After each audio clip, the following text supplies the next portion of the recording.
Welcome back to Camp Out West.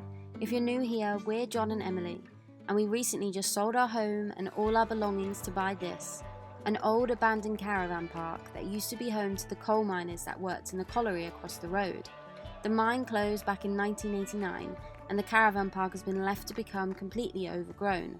So now that we're the new owners, we've been working hard over these last 12 months to clear up all the leftover rubbish and get ready to build our own tiny home. We hope you enjoy watching today's episode as we start work transforming our abandoned land into our dream vegetable garden.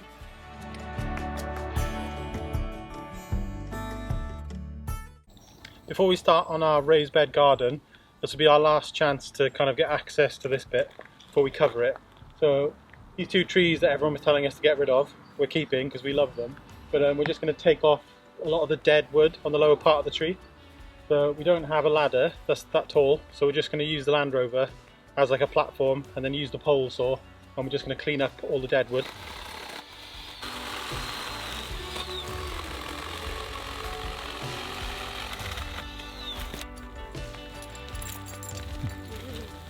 So we've just cut off like the dead branches because it's only a matter of time before they fall down anyway. As tidy as these two are. But we're leaving these little bits of, well, they're kind of solid branches here just so the birds have got somewhere to sit. We've actually got a resident tawny owl, which is pretty cool. So like for the whole year since we've lived here, we've heard owls chattering in the woodland that's like the next bit of land behind ours. And literally last week it was crazy loud and we were like, what is it? We thought it was like young foxes.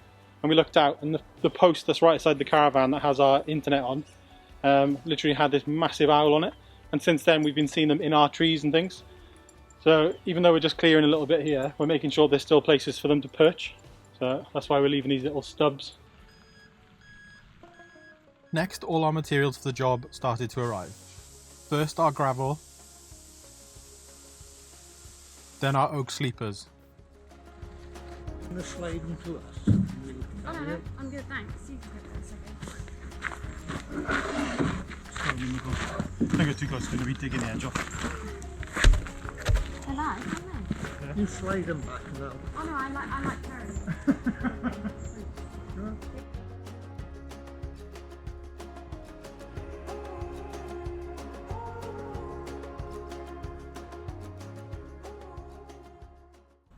So these are our sleepers for our retaining wall. So we're going to go with, I think it's 12 meters this retaining wall, and we're going to go 3 of these on their end. And we've got 26 of these oak sleepers. Pretty pricey. Anyone hazard a guess at how much 26 of these cost? Yeah, it was a lot. So our retaining wall, it's just going to go along here. First things first, we need to clear up the banked area where we're going to be adding the retaining wall and remove any rubbish.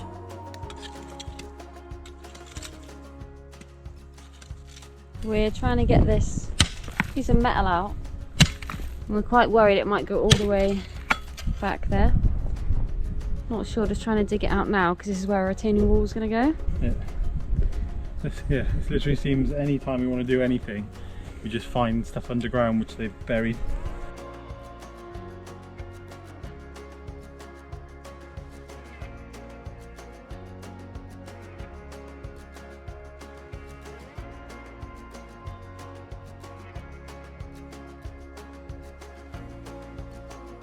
That was the metal that was buried. So we're just working out the line where our retaining wall is going to go, and we were just trying to dig down to put in some stakes to put like a string line, and we've hit something really hard, and John thinks it's like an old... I think it's old tarmac. Yeah, but it's absolutely solid. It's not even like bits of rock, it's like one solid mass of rocks. But it's all under here, so where we were going to dig down and postcrete in our retaining wall, we don't think we're going to be able to dig down now because, yeah, we just can't penetrate it. So the recurring theme is obviously we start a project and then we realise there's things under the ground that probably shouldn't be there. I guess that's the problem when you buy an old house or like old bit of land like this. Anyone that would know anything about what should be under here is long gone. So every time we dig in, like here, we're finding old tarmac, which is not ideal if we're going to be, well, we're trying to dig a hole that is about 40 centimeters deep. I'm big enough for a 200 by 100 sleeper to go as like a posts to support the wall. So we might have to get the concrete breaker out, which is wasn't expecting to be doing today. So we just put our string line out. We've used the first concrete slab as our square, so we've used that so it's all parallel to that one. Problem we have here a lot is that because there's no curb or anything, we always struggle to position things. So now that this line is square, we know now we're going to go the other side of it and dig away at the earth, which is where the retaining wall is going to be.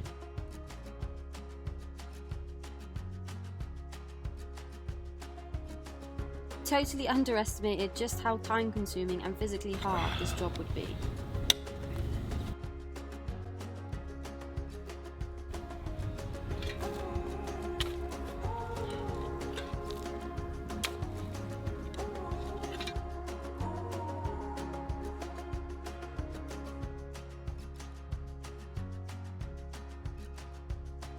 Now we'd finally cut back the bank enough, it was time to dig out the old tarmac so we could concrete in our sleeper supports.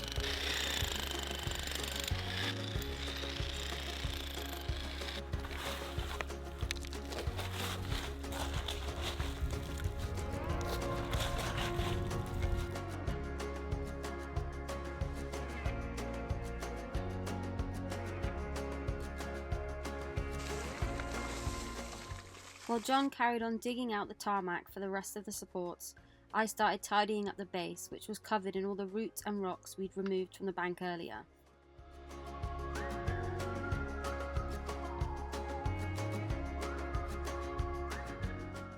Now all the supports had set, we could start attaching the sleepers to make our retaining wall.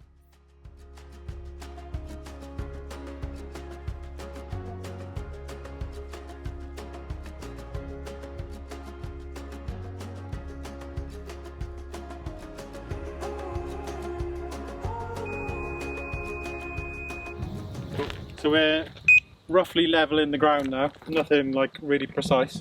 We know there's a couple of dips and things, so we figured before we put the membrane down and the gravel, we might as well roughly get it level. So we've just picked somewhere in the middle, wherever that was, somewhere. I think as long as we're roughly level, it'll just make our lives easier with putting the raised beds up.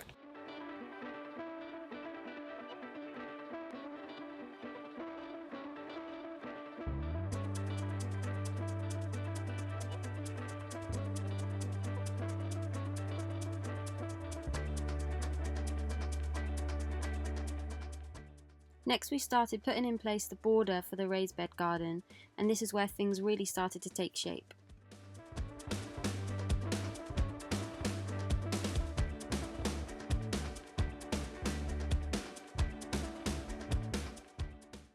Putting the frame on makes it look so different, doesn't it? You can actually like visualise what it's going to look like now, which is amazing.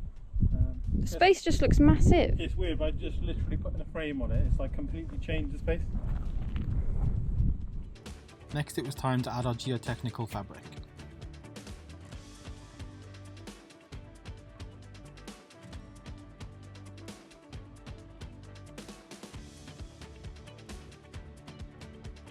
Morning, so another day working on our raised bed garden. So where we left you last night, we were putting down the geotechnical fabric. So we've chosen to use this just to separate the stones from the mud underneath, because we're conscious we get a lot of rain here.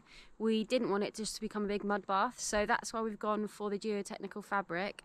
We're just going to start attaching it all to the ground, and then we're going to put in place all of these sleepers and getting them level, and then we can start work building the raised beds.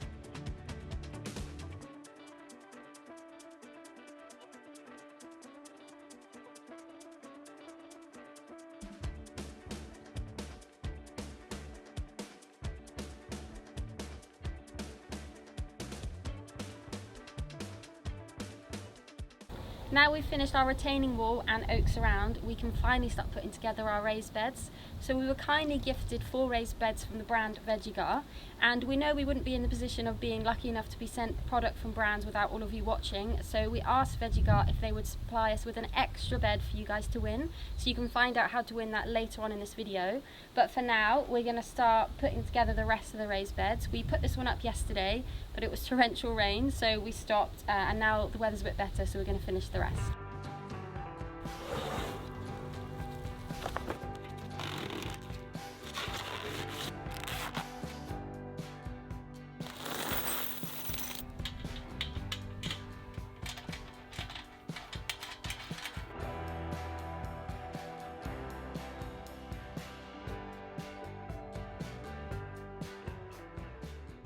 Okay, so now we've finished putting together all the raised beds, we're just going to figure out where we want them. So these are just the start of our raised bed garden. So we're just being conscious we don't want to take up the whole of this big space with just these 4, because we are going to be adding a lot more to this. This is our first attempt at growing anything, so I think 4 raised beds is good, considering we're also quite late in the year. Yeah. So the plants we're going to be putting in are going to be, well, kind of the autumn plants, so they won't be ready to eat for a while, will they?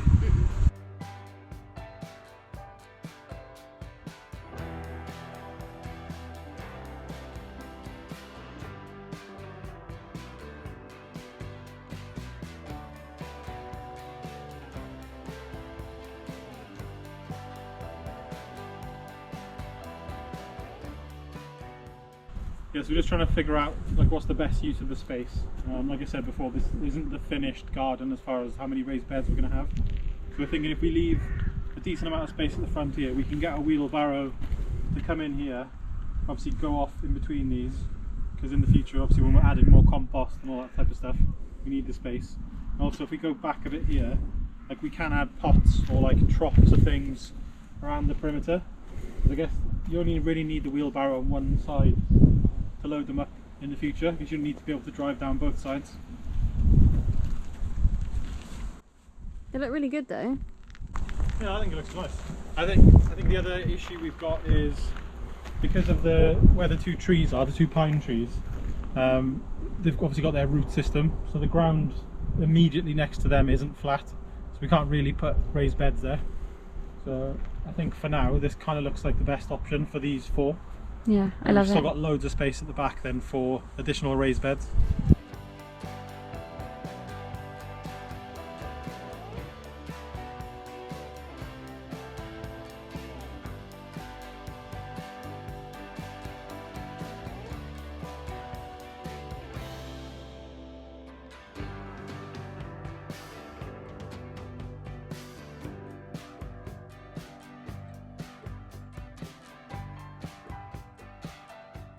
Special thanks to John's parents Diane and Gary, who stopped by to lend a hand.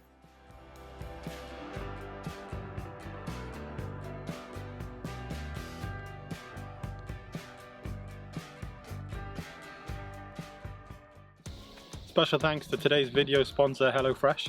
If you're new to HelloFresh, they are a recipe box delivery service allowing you to select from 100 different meal options from their website each week, and they deliver all the fresh ingredients along with cooking instructions straight to your door. We've been customers of HelloFresh ever since we ordered our first meal box way back in 2014, and they've become a regular staple in our home. So we're so grateful to get the opportunity to work with a brand we so genuinely love and share an amazing offer with you. For us, we love how affordable HelloFresh is at only £3.15 per serving, so they're great if you're on a budget, and we also love how quick and convenient they are, along with a big variety of meal options available, introducing us to many different cuisines with 44 new recipes each week. HelloFresh is also great for special occasions like today. With it being Emilie's birthday, I ordered in some amazing meals for us to be able to cook and enjoy at home. And you can also select additional side options to complement your meal choices too. Get 60% off your first HelloFresh box, plus 25% off the next 2 months, plus free gifts. Just head to the link in the description and use the code CAMPOUT. So we're just about to start filling the raised beds now. So we've just put a weed membrane in the bottom to kind of keep everything in. And then we're going to reuse the cardboard that came with the actual raised beds. We've taken off all the sellotape, so there's no plastic. We're going to line the bottom with that, and then we're going to use our old wood chippings to make like a layer of, I guess, organic mulch. We read Hugh Richards' book, and he was talking about hugel culture, where you use like wood and other bits of material to fill up your raised beds. So over time they kind of rot down and put nutrition back in, and then you don't need as much compost. So that's what we're going to do now.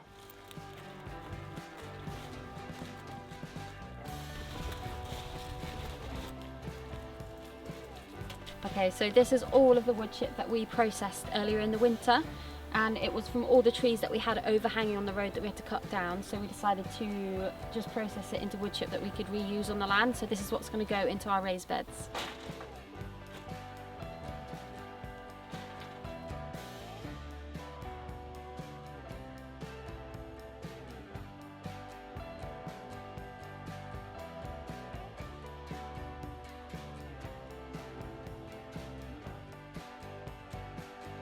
Check out my granddad's retro, I don't even know what you call it, it looks like a little plough. No doubt this tool is older than I am. So we've just finished putting our wood chip in our raised beds. We've half filled them and now we're going to top it off with our compost. So I'm using Merlin Magic, and if you're from Carmarthenshire, this is pretty legendary around here. So we actually get it from our local recycling centre. It's called Come Environmental, and they take all of our garden waste and they turn it into compost, and it's only like £2.50 a bag. It's peat free, and when we went to collect it last week they showed us around and it was just so cool to see what they do there, and it's a reason why we really love where we live. The council are amazing. It's a zero landfill site. Everything, all the waste from around here just gets reused or turned into energy, turned into compost.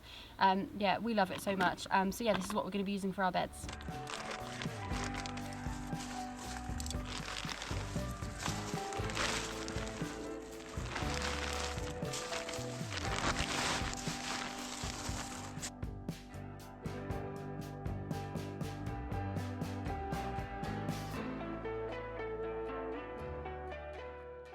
So now we've finished filling up our first 2 raised beds, I'm going to get ready to transfer our vegetable plants into their new homes. So as we left it quite late in the season to start growing our own vegetables, we couldn't go from seed, so we actually opted for these plugs. So I'd never heard of them before. I found them after researching what would be the best option for us if we wanted to start growing late in the season, and I ordered them online and they just came in the post. Really cool. And last week I just put them all in the grow bags and they've actually grown quite a lot. I was really worried that I was going to kill them, and I can see some slugs and things have got in, so I'm excited to actually move them into a new space so they're not just sitting on the ground. But yeah, I'm going to start with these 2 first. We've got rainbow chard, and then this is purple sprouting broccoli, and it comes with a really cool book from the website. I got it from Rocket Gardens. It was the only website that had anything left in stock, so that's why I went for them. But the book that it's come with is really helpful. It tells me exactly what I can grow them in and the space between I need to plant them. So yeah, I'm going to do these first. Okay, that is one of the plugs. This is rainbow chard. You can see all the roots have taken so well in the little bag. So I'm just gonna repot this. So I actually think... A big pot you got? Huh? 40. I'm not very good off eye measurements, so... Okay, I use this. This is so cool. Okay. There we go. That is our first vegetable plant. What could go wrong? I'm surprised they didn't die. Just burst into flames. I honestly thought the first night we planted them out, I was laid in bed and I went, slugs. To be fair, it was like awful conditions. It was really like bad gale weather. Force and rain. So the fact that they've lasted a week on the ground, I'm really happy. So hopefully, fingers crossed, they will take to the bed really well. Okay, there's one.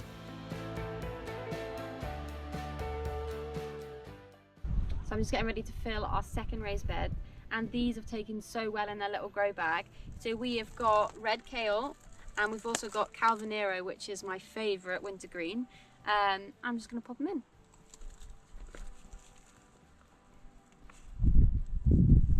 Look how amazing that is. When they came in the post, they were so small.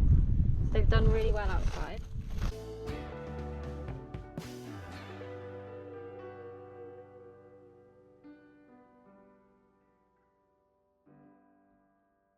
Here's one I grew earlier. This is, what are these, runner beans? Yeah. So we got some beans from Em's grandmother Joan, so shout out to Joan, legend. Like the ones that she grew last year, and then she like saves them for the next year, soaks them, and then plants them. She'd soaked way too many, so she gave us loads of them. These are the only good ones left. I think there's like 4, maybe 5 plants in this builder's bucket.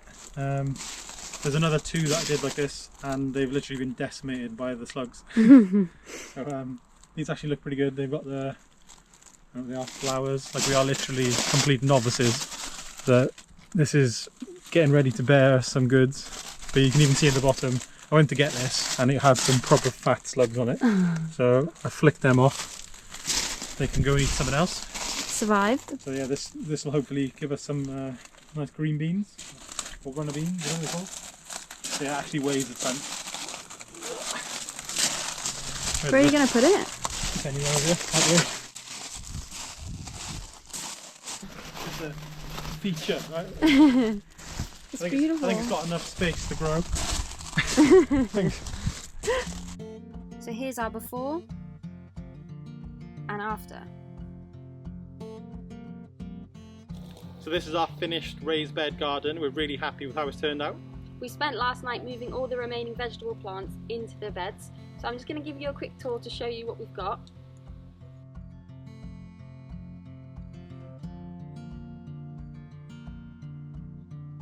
So special thanks to Vegigar who gifted us these raised beds.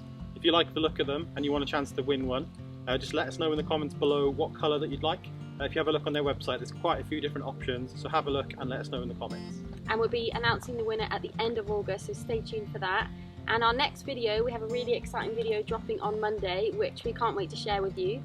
But that's everything for now. We hope you've enjoyed watching, and don't forget you can follow us on Instagram at CampoutWest to see what we get up to in the week. But we'll see you soon. See you next time. Bye. Oh, yes you have. Bye bye mate. Goodbye. That was the perfect time she came on. Good girl.